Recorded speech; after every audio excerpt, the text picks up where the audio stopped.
Tonight, you'll be dozing off from the back seat of your parents' car, softly cradled by the gentle hum of the engine as it travels homeward late at night along a country highway.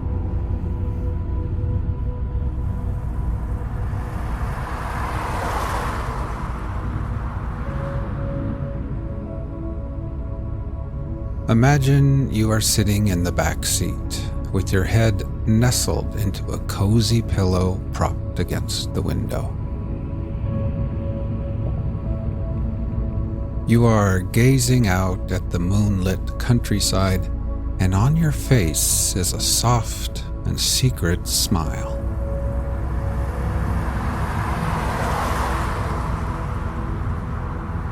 It's late Friday night after playing in the pep band at your brother's basketball game far from home.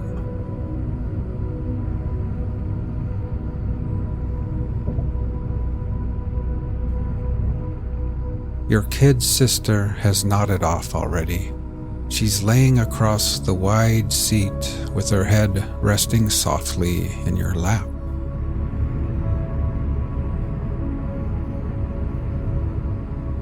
You are tired too after a long week of high school and homework, but you're also full of wonder, and that smile on your face is perfectly concealed in the shadows, only illuminated sporadically by the flickering flashes of light cast from the headlights of oncoming cars.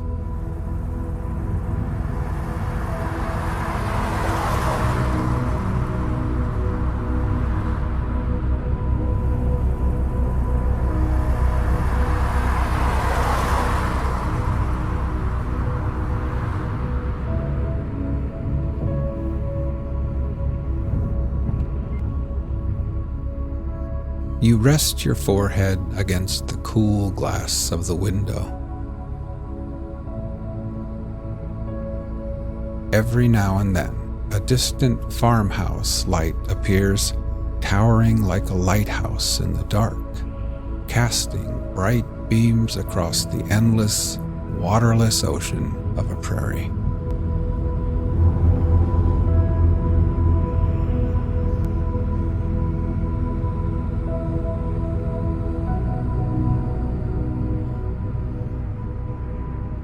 Now, slowly we'll begin to relax.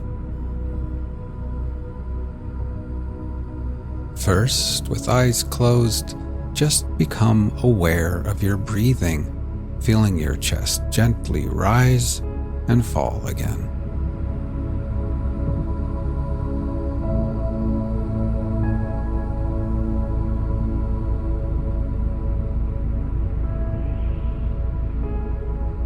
Next, we'll try taking a few deeper breaths, filling our lungs with air, holding it, and then gently exhaling and letting it all go.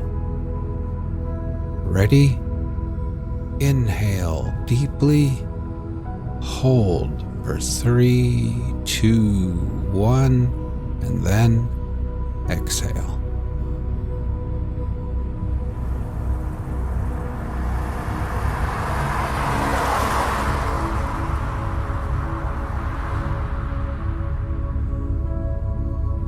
One more time. Breathe in deeply, hold for 3, 2, 1, and then exhale.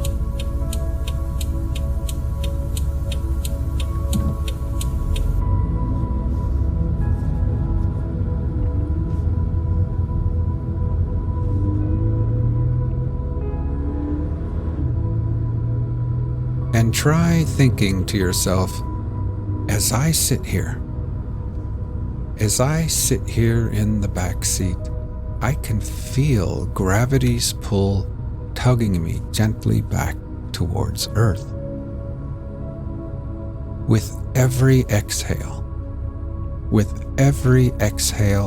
I can feel the weight of the day slipping away.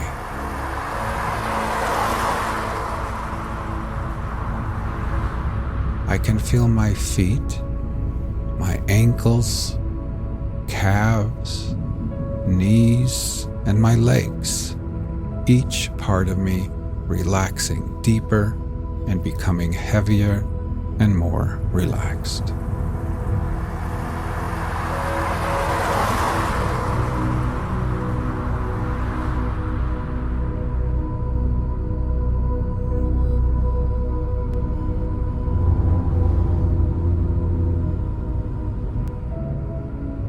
Up in the front seat, your parents recap and relive the big game. They talk of jump shots and fouls, rebounds and timeouts. You close your eyes, but when you picture the crowded gymnasium, you remember something much sweeter than basketball.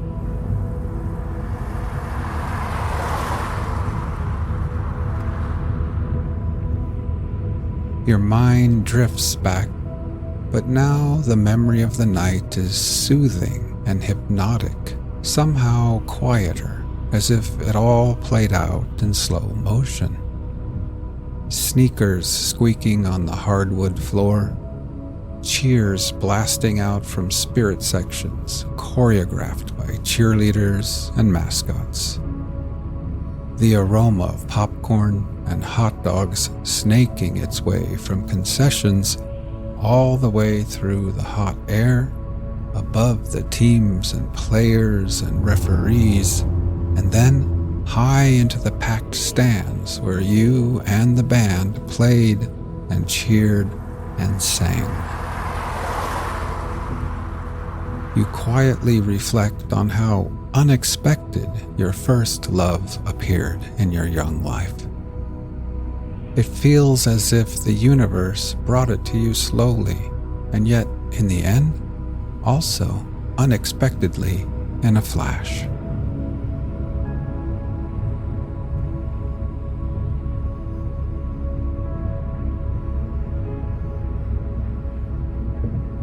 Now let's try taking a few more deep breaths. Ready? Breathe in deeply. Hold for 3, 2, 1, and then exhale.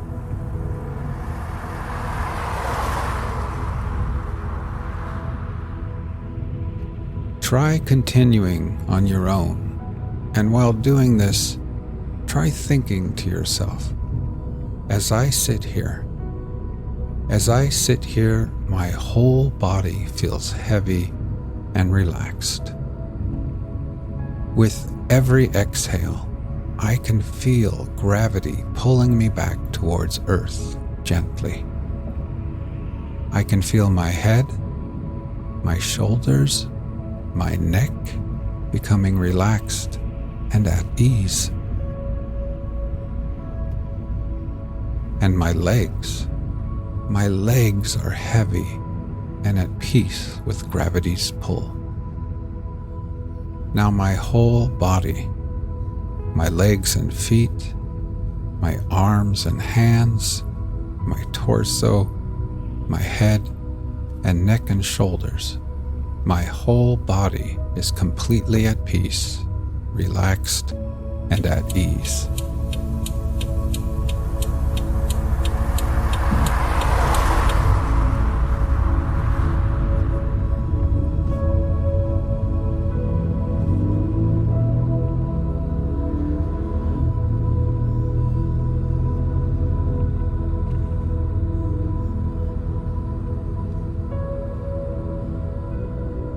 For weeks and weeks at band practice and at games, you had played right there next to each other, bumping elbows, close enough to catch quick flashes of fragrances, close enough for smiles, quick glances, silly and innocent flirtations without considering really when and where or if you might actually ever kiss. And then, unexpectedly, tonight, it just happened.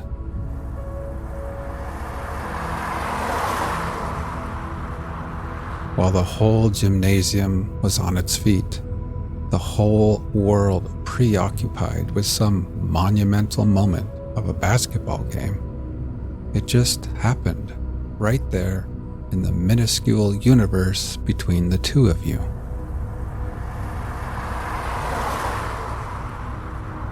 When you think about it now, falling in love was a lot like those farmhouse lights out there in the darkness. Everything approached so slowly at first, off in the distance, hardly moving at all. And then, love gained momentum and approached you carefully and timidly, getting closer and closer, and before you knew it, before you both knew it, true love had rushed up on you in a heartbeat, irresistible and suddenly undeniable.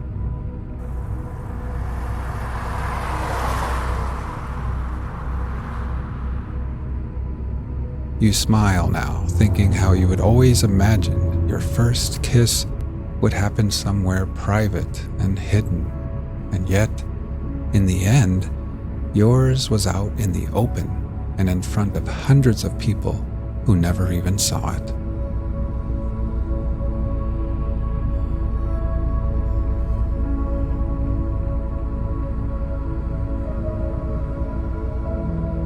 As your parents dial in the AM radio, you finally close your eyes and lean back.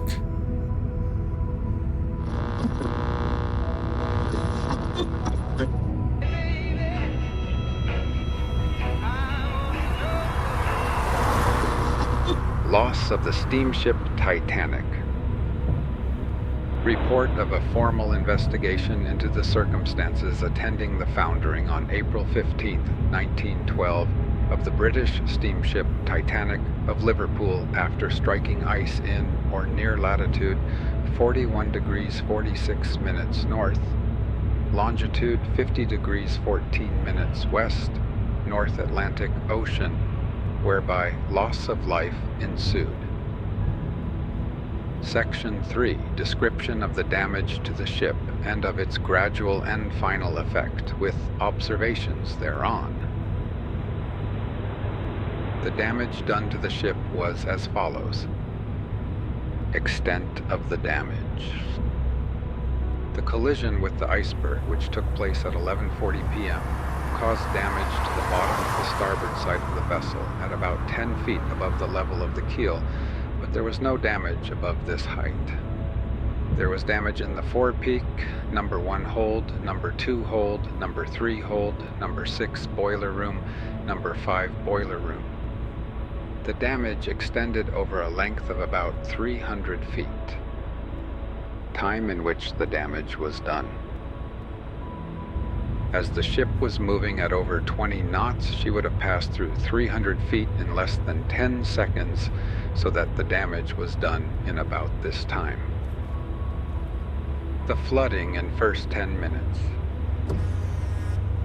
At first, it is desirable to consider what happened in the first 10 minutes. The forepeak was not flooded above the orlop deck, that is, the peak tank top, from the hole in the bottom of the peak tank. In number 1 hold, there was 7 feet of water.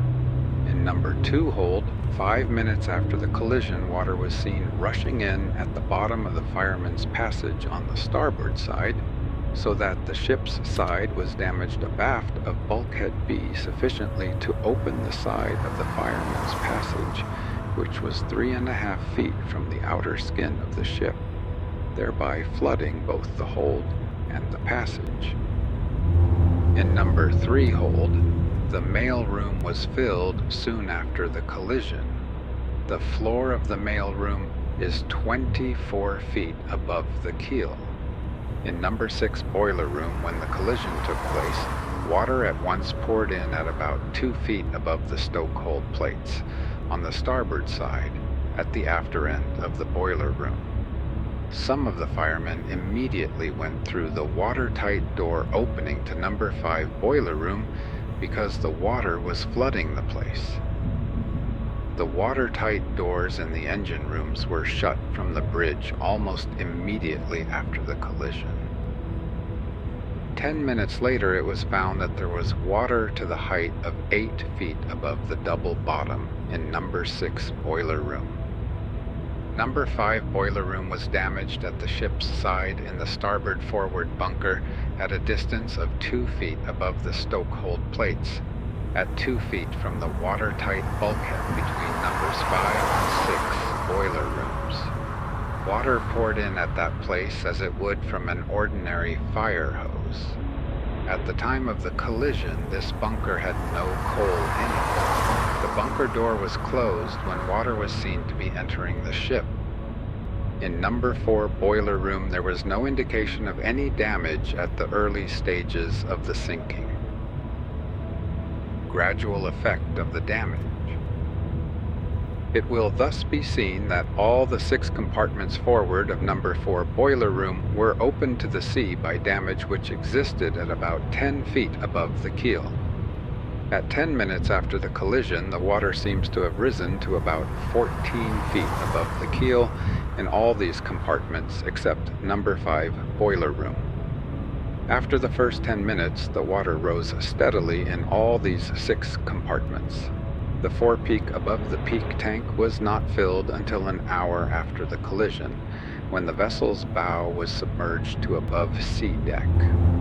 The water then flowed in from the top through the deck scuttle forward of the collision bulkhead. It was by this scuttle that access was obtained to all the decks below sea down to the peak tank top on the orlop deck. At 12 o'clock, water was coming up in number 1 hatch. It was getting into the firemen's quarters and driving the firemen out.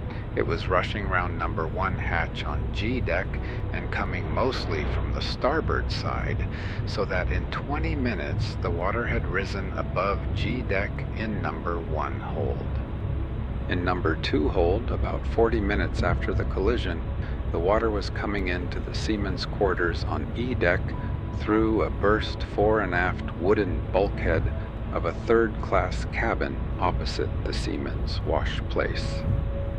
Thus, the water had risen in number 2 hold to about 3 feet above E deck in 40 minutes. In number 3 hold, the mailroom was afloat about 20 minutes after the collision. The bottom of the mailroom, which is on the orlop deck, is 24 feet above the keel. The watertight doors on F deck at the fore and after ends of number 3 compartment were not closed then. The mailroom was filling and water was within 2 feet of G deck, rising fast when the order was given to clear the boats. There was then no water on F deck. There is a stairway on the port side on G deck which leads down to the first-class baggage room on the orlop deck immediately below. There was water in this baggage room 25 minutes after the collision. Half an hour after the collision, water was up to G deck in the mailroom. Thus the water had risen in this compartment to within 2 feet of G deck in 20 minutes, and above G deck in 25 to 30 minutes. 10 minutes later, the water had risen to 8 feet above the top of the double bottom, and probably reached the top of the bulkhead at the after end of the compartment at the level of E deck in about 1 hour after the collision. In number 5 boiler room, there was no water above the stokehold plates until a rush of water came through the pass between the boilers from the forward end and drove the leading stoker out. It has already been shown in the description of what happened in the first 10 minutes. That water was coming into number 5 boiler room in the forward starboard bunker at 2 feet above the plates in a stream about the size of a deck hose. The door in this bunker had been dropped probably when water was first discovered, which was a few minutes after the collision. This would cause the water to be retained in the bunker until it rose high enough to burst the door, which was weaker than the bunker bulkhead. This happened about an hour after the collision. Number 4 boiler room. 1 hour and 40 minutes after the collision, water was coming in forward in number 4 boiler room from underneath the floor in the forward part in small quantities. The men remained in that stokehold till ordered on deck. Numbers 3, 2, and 1 boiler rooms. When the men left number 4, some of them went through numbers 3, 2, and 1 boiler rooms into the reciprocating engine room, and from there on deck. There was no water in the boiler rooms abaft number 4 1 hour 40 minutes after the collision, 1:20 a.m., and there was then none in the reciprocating and turbine engine rooms, electrical engine room, and tunnels. There was no damage to these compartments. From the foregoing, it follows that there was no damage abaft number 4 boiler room. All the watertight doors aft of the main engine room were opened after the collision. Half an hour after the collision, the watertight doors from the engine room to the stokehold were opened as far forward as they could be to number 4 boiler room. Final effect of the damage. The later stages of the sinking cannot be stated with any precision, owing to a confusion of the times which was natural under the circumstances. The forecastle deck was not under water at 1:35 a.m. Distress signals were fired until 2 hours after the collision, 1:45 a.m. At this time, the foredeck was under water. The forecastle head was not then submerged, though it was getting close down to the water, about half an hour before she disappeared, 1:50 a.m. When the last boat, lowered from davits, D, left the ship, a deck was under water, and water came up the stairway under the boat deck almost immediately afterwards. After this, the other port collapsible, B, which had been stowed on the officer's house, was uncovered, the lashings cut adrift, and she was swung round over the edge of the coamings of the deck house onto the boat deck. Very shortly afterwards, the vessel, according to Mr. Lightollers' account, seemed to take a dive, and he just walked into the water. When he came to the surface, all the funnels were above the water. Her stern was gradually rising out of the water, and the propellers were clear of the water. The ship did not break in two, and she did eventually attain the perpendicular when the second funnel from aft about reached the water. There were no lights burning then, though they kept alight practically until the last. Before reaching the perpendicular, when at an angle of 50 degrees or 60 degrees, there was a rumbling sound which may be attributed to the boilers leaving their beds and crashing down onto or through the bulkheads. She became more perpendicular and finally absolutely perpendicular when she went slowly down. After sinking as far as the after part of the boat deck, she went down more quickly. The ship disappeared at 2:20 a.m. Observations. I am advised that the Titanic as constructed could not have remained afloat long with such damage as she received. Her bulkheads were spaced to enable her to remain afloat with any two compartments in communication with the sea. She had a sufficient margin of safety with any two of the compartments flooded which were actually damaged. In fact, any three of the four forward compartments could have been flooded by the damage received without sinking the ship to the top of her bulkheads. Even if the four forward compartments had been flooded, the water would not have got into any of the compartments abaft of them, though it would have been above the top of some of the forward bulkheads. But the ship, even with these four compartments flooded, would have remained afloat. But she could not remain afloat with the four compartments and the forward boiler room, number 6, also flooded. The flooding of these 5 compartments alone would have sunk the ship sufficiently deep to have caused the water to rise above the bulkhead at the after end of the forward boiler room, number 6, and to flow over into the next boiler room, number 5, and to fill it up until in turn its after bulkhead would be overwhelmed, and the water would thereby flow over and fill number 4 boiler room, and so on in succession to the other boiler rooms till the ship would ultimately fill and sink. It has been shown that water came into the 5 forward compartments to a height of about 14 feet above the keel in the first 10 minutes. This was at a rate of inflow with which the ship's pumps could not possibly have coped, so that the damage done to these 5 compartments alone inevitably sealed the doom of the ship. The damage done in the boiler rooms numbers 4 and 5 was too slight to have hastened appreciably the sinking of the ship, for it was given in evidence that no considerable amount of water was in either of these compartments for an hour after the collision.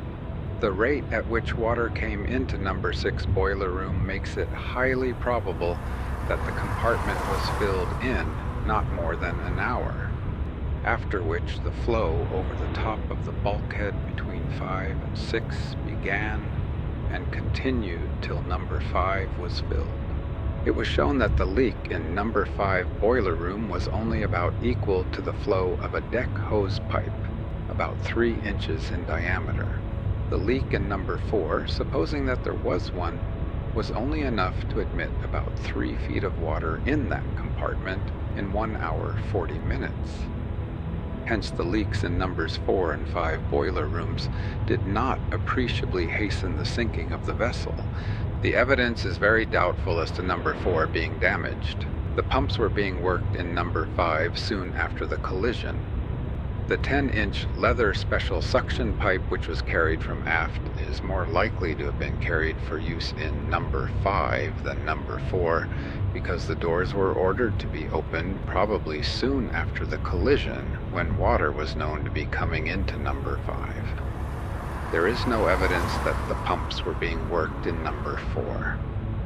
The only evidence possibly favorable to the view that the pipe was required for number 4 and not for number 5 is that Scott, a greaser, says that he saw engineers dragging the suction pipe along 1 hour after the collision. But even as late as this, it may have been wanted for number 5 only. The importance of the question of the damage to number 5 is small because the ship, as actually constructed, was doomed as soon as the water in number 6 boiler room and all compartments forward of it entered in the quantities it actually did. It is only of importance in dealing with the question of what would have happened to the ship had she been more completely subdivided. It was stated in evidence that if number 4 had not been damaged, or had only been damaged to an extent within the powers of the pumps to keep under, then if the bulkheads had been carried to sea deck, the ship might have been saved. Further methods of increased subdivision and their effect upon the fate of the ship are discussed later. Evidence was given showing that after the watertight doors in the engine and boiler rooms had been all closed, except those forward of number 4 group of boilers, they were opened again, and there is no evidence to show that they were again closed. Though it is probable that the engineers who remained below would have closed these doors as the water rose in the compartments, yet it was not necessary for them to do this, as each door had an automatic closing arrangement which would have come into operation immediately a small amount of water came through the door.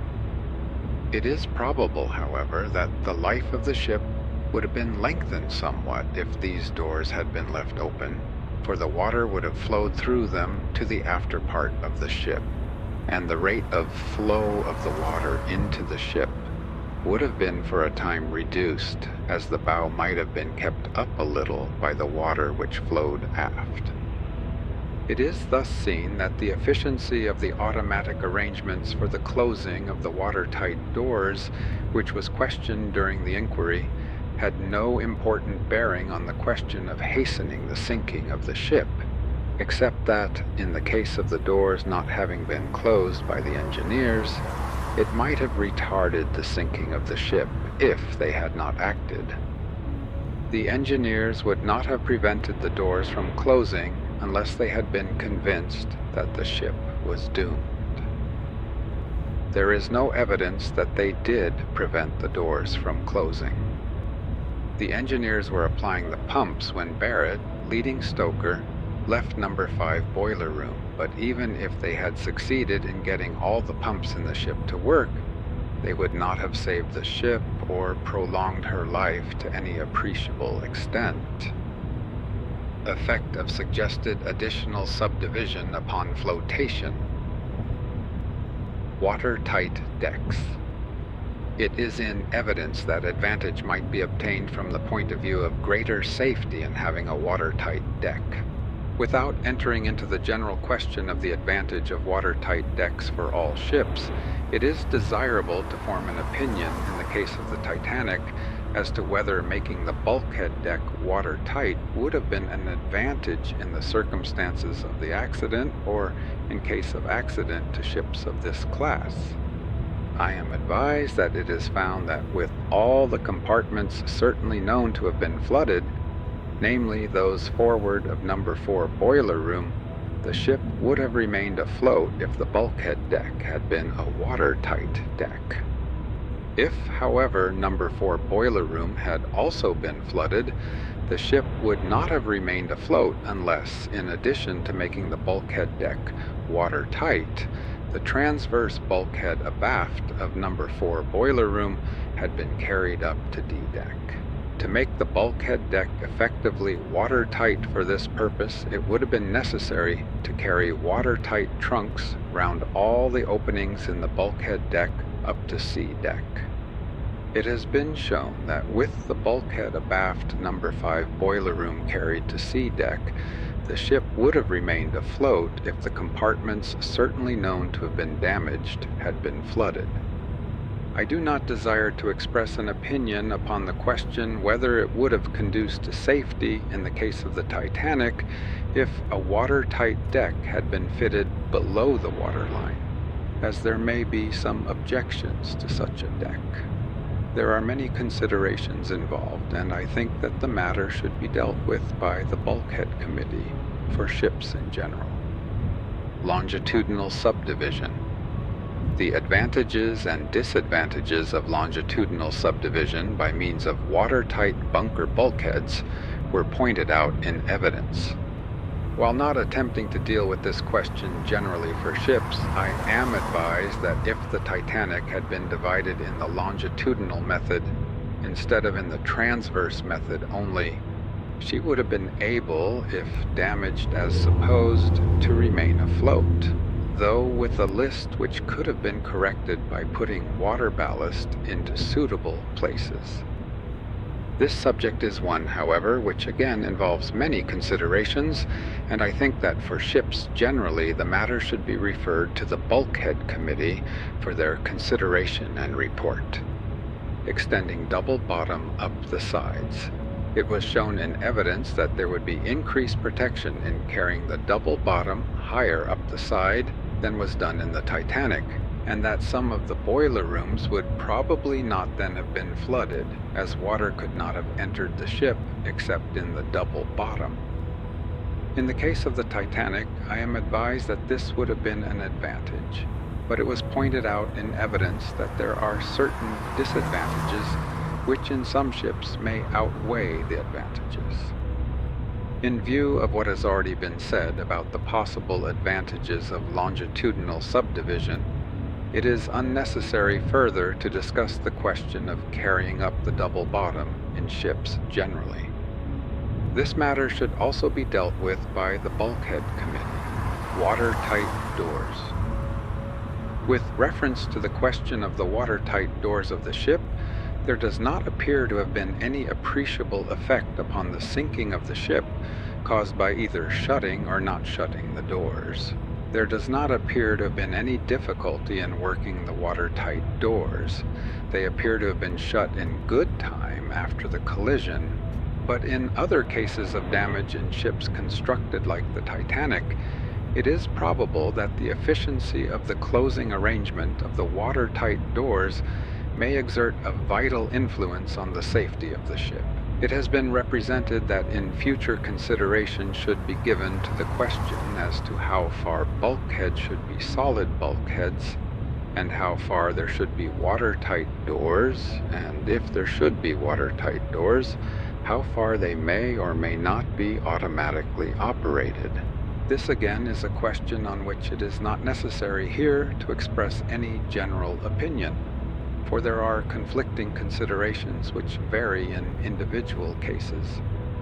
The matter, however, should come under the effective supervision of the Board of Trade much more than it seems to come at present, and should be referred to the Bulkhead Committee for their consideration, with a view to their suggesting in detail where doors should or should not be allowed, and the type of door which should be adopted in the different parts of ships.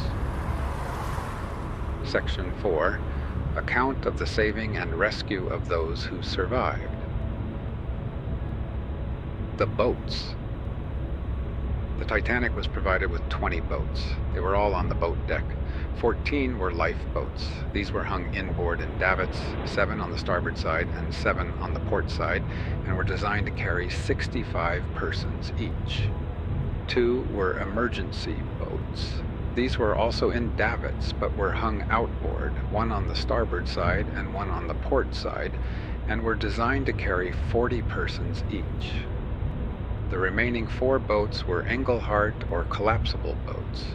2 of these were stowed on the boat deck and 2 on the roof of the officers' quarters, and were designed to carry 47 persons each. Thus, the total boat accommodation was for 1,178 persons. The boats in davits were numbered, the odd numbers being on the starboard side and the even numbers on the port side. The numbering began with the emergency boats, which were forward and ran aft. Thus, the boats on the starboard side were numbered 1, an emergency boat, 3, 5, 7, 9, 11, 13, and 15 lifeboats, and those on the port side 2, an emergency boat, 4, 6, 8, 10, 12, 14, and 16 lifeboats. The collapsible boats were lettered, A and B being on the roof of the officers' quarters, and C and D being on the boat deck. C was abreast of number 1, emergency boat, and D abreast of number 2, emergency boat. Further particulars as to the boats will be found on page 18. In ordinary circumstances, all these boats, with the exception of 1 and 2, were kept covered up and contained only a portion of their equipment, such as oars, masts and sails, and water. Some of the remaining portion, such as lamps, compasses, and biscuits, being stowed in the ship in some convenient place, ready for use when required. Much examination was directed at the hearing to showing that some boats left the ship without a lamp, and others without a compass, and so on. But in the circumstances of confusion and excitement which existed at the time of the disaster, this seems to me to be excusable. Each member of the crew had a boat assigned to him in printed lists, which were posted up in convenient places for the men to see. But it appeared that in some cases the men had not looked at these lists and did not know their respective boats. There had been no proper boat drill nor a boat muster. It was explained that great difficulty frequently exists in getting firemen to take part in a boat drill. They regard it as no part of their work. There seem to be no statutory requirements as to boat drills or musters, although there is a provision, Section 9 of the Merchant Shipping Act of 1906, that when a boat drill does take place, the master of the vessel is, under a penalty, to record the fact in his log.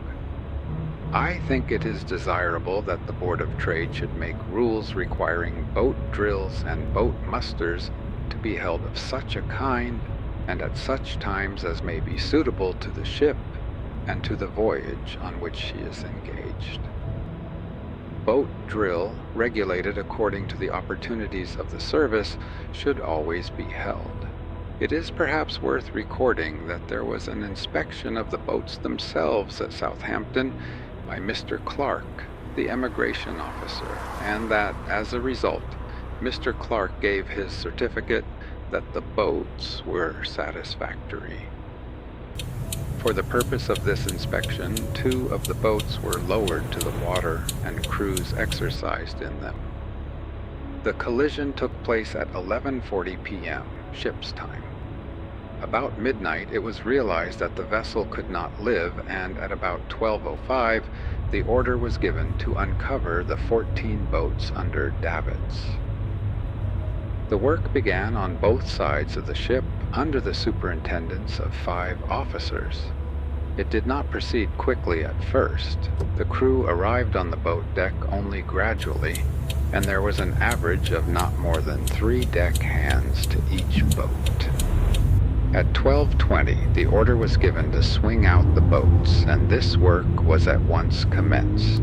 There were a few passengers on the deck at this time. Mr. Lightoller, who was one of the officers directing operations, says that the noise of the steam blowing off was so great that his voice could not be heard, and that he had to give directions with his hands. Before this work had been begun, the stewards were rousing the passengers in their different quarters, helping them to put on life belts and getting them up to the boat deck.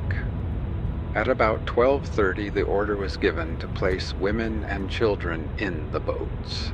This was proceeded with at once, and at about 12:45, Mr. Murdoch gave the order to lower number 7 boat on the starboard side to the water. The work of uncovering, filling, and lowering the boats was done under the following supervision. Mr. Lowe, the 5th officer, saw to numbers 1, 3, 5, and 7. Mr. Murdoch, lost, saw also to 1 and 7 and to A and C. Mr. Moody, lost, looked after numbers 9, 11, 13, and 15. Mr. Murdoch also saw to 9 and 11. Mr. Lightoller saw to numbers 4, 6, 8, B, and D. Mr. Wilde, lost, also saw to 8 and D.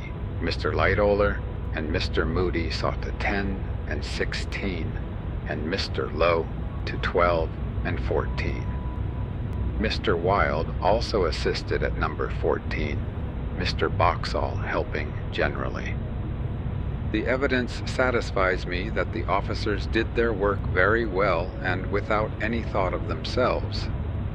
Captain Smith, the master, Mr. Wilde, the chief officer, Mr. Murdoch, the 1st officer, and Mr. Moody, the 6th officer, all went down with the ship while performing their duties. The others, with the exception of Mr. Lightoller, took charge of boats and thus were saved.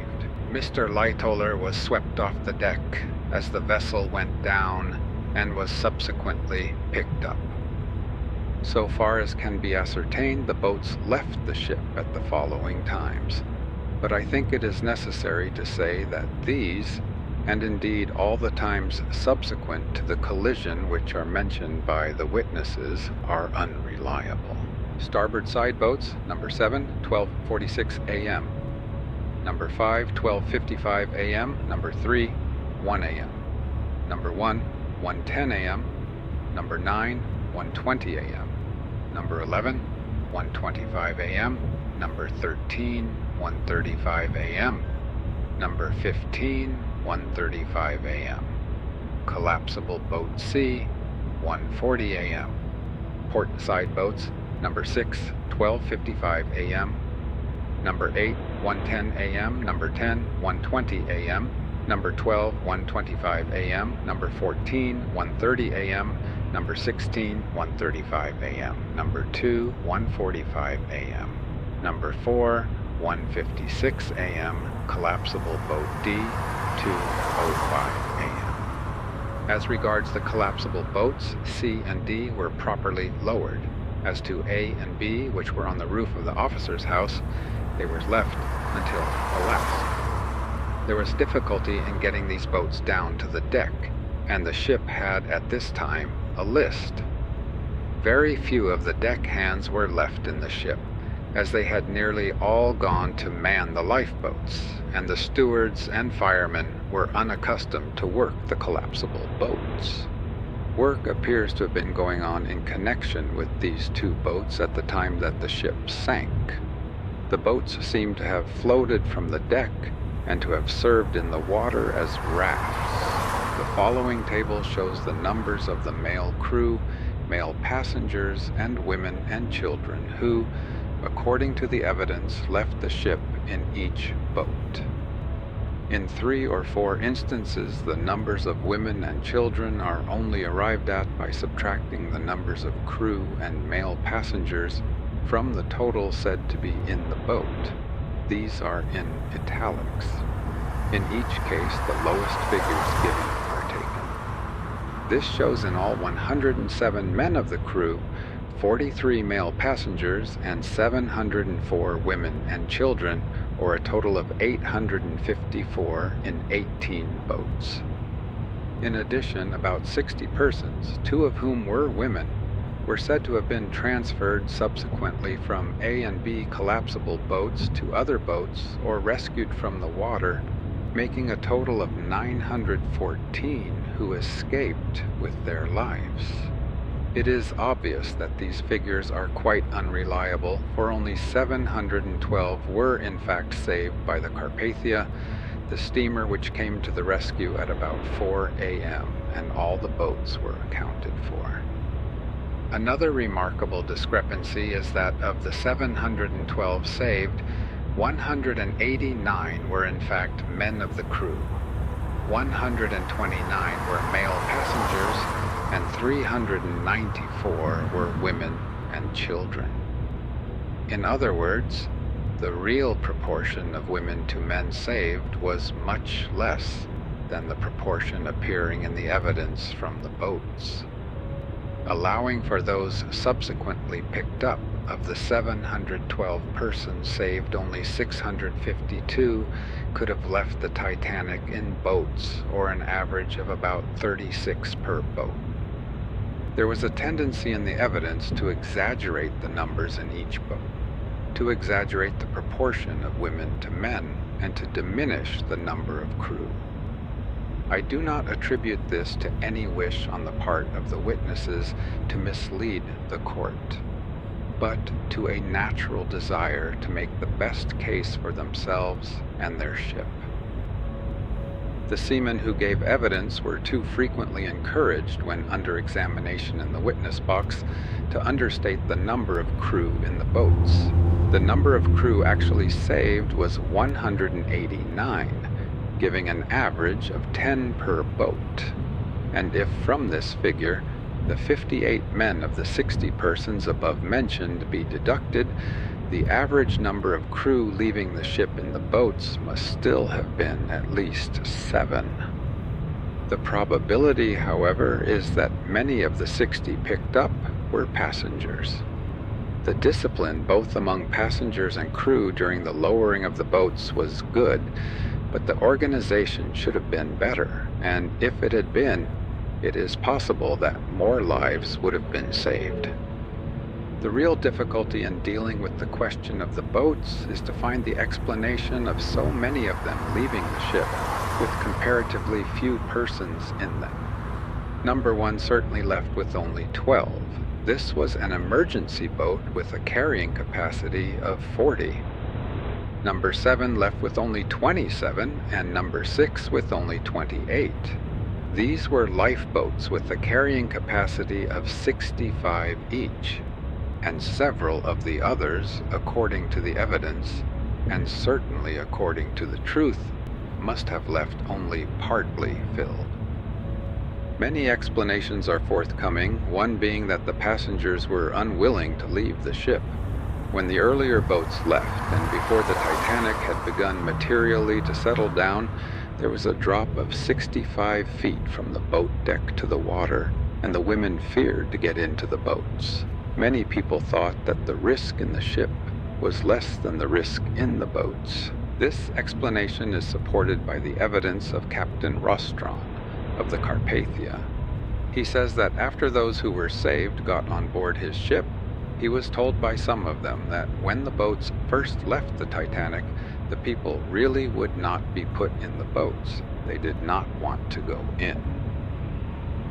There was a large body of evidence from the Titanic to the same effect, and I have no doubt that many people, particularly women, refused to leave the deck for the boats. At one time, the master appears to have had the intention of putting the people into the boats from the gangway doors in the side of the ship. This was possibly with a view to allay the fears of the passengers, for from these doors the water could be reached by means of ladders, and the lowering of some of the earlier boats, when only partly filled, may be accounted for in this way. There is no doubt that the master did order some of the partly filled boats to row to a position under one of the doors with the object of taking in passengers at that point. It appears, however, that these doors were never opened. Another explanation is that some women refused to leave their husbands. It is said further that the officers engaged in putting the people into the boats feared that the boats might buckle if they were filled. But this proved to be an unfounded apprehension, for one or more boats were completely filled and then successfully lowered to the water. At 12:35, the message from the Carpathia was received announcing that she was making for the Titanic. This probably became known and may have tended to make the passengers still more unwilling to leave the ship, and the lights of a ship, the Californian, which were seen by many people, may have encouraged the passengers to hope that assistance was at hand. These explanations are perhaps sufficient to account for so many of the lifeboats leaving without a full boatload, but I think, nevertheless, that if the boats had been kept a little longer before being lowered, or if the after gangway doors had been opened, more passengers might have been induced to enter the boats. And if women could not be induced to enter the boats ought then to have been filled up with men. It is difficult to account for so many of the lifeboats being sent from the sinking ship on a smooth sea, far from full. These boats left behind them many hundreds of lives to perish. I do not, however, desire these observations to be read as casting any reflection on the officers of the ship or on the crew who were working on the boat deck.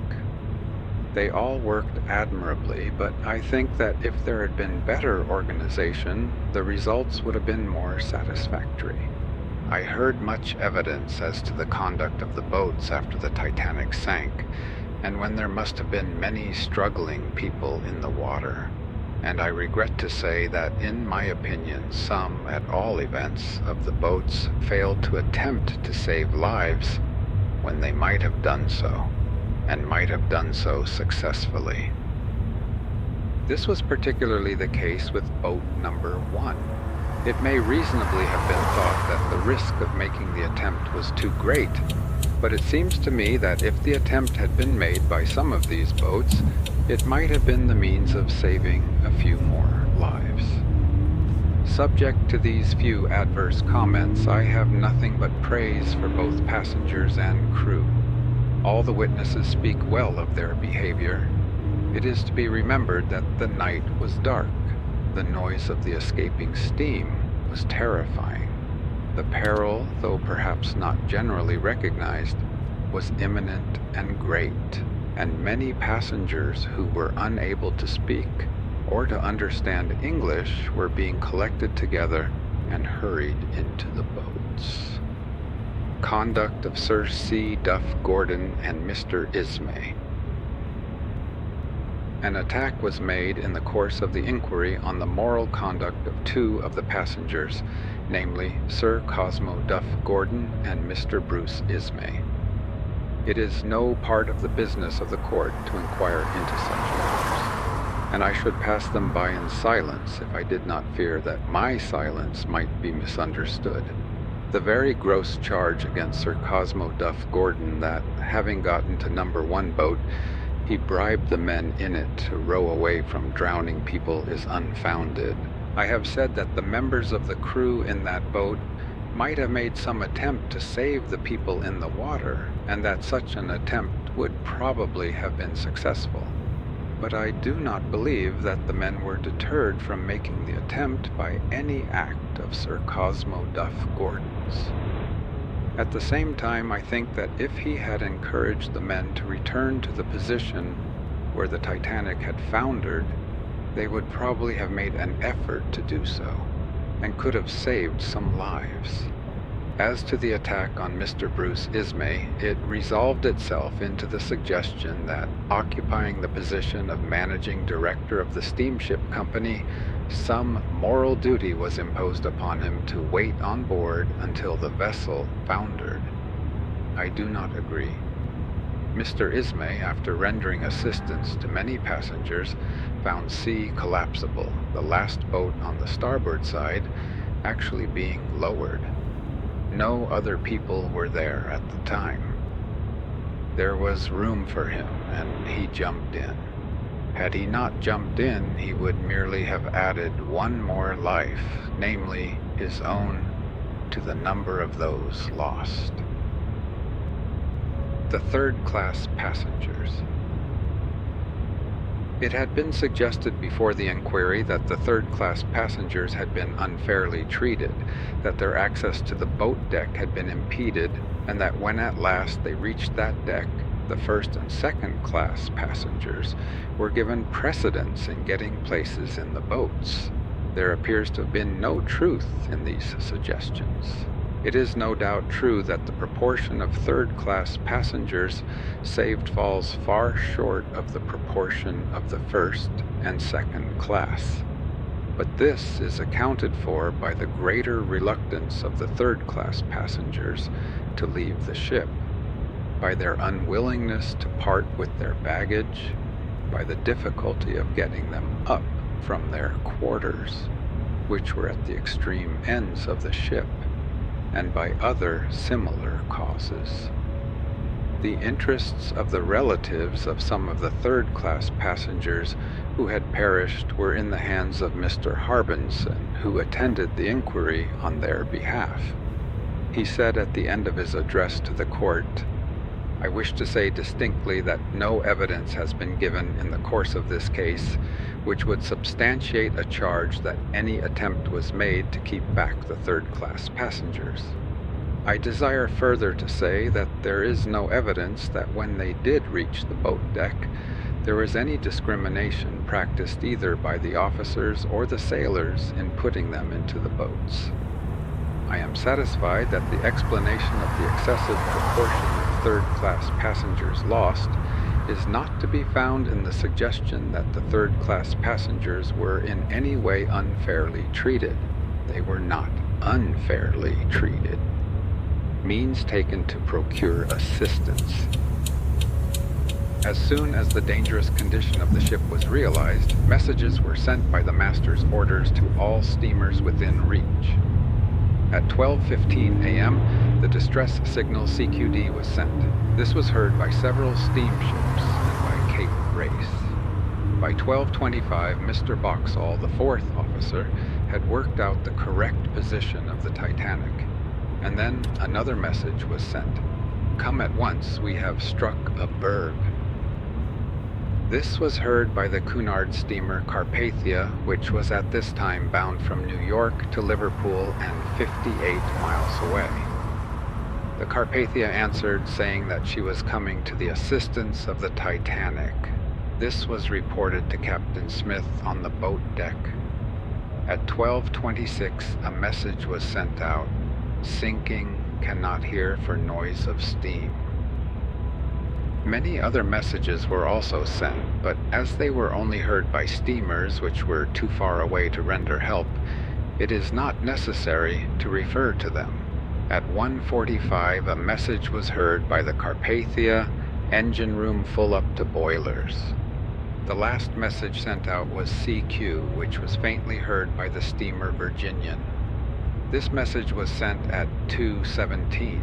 It thus appears that the Marconi apparatus was at work until within a few minutes of the foundering of the Titanic.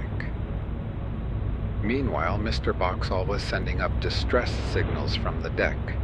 These signals, rockets, were sent off at intervals from a socket by number 1 emergency boat on the boat deck. They were the ordinary distress signals, exploding in the air and throwing off white stars. The firing of these signals began about the time that number 7 boat was lowered, 12:45 a.m., and it continued until Mr. Boxall left the ship at about 1:45.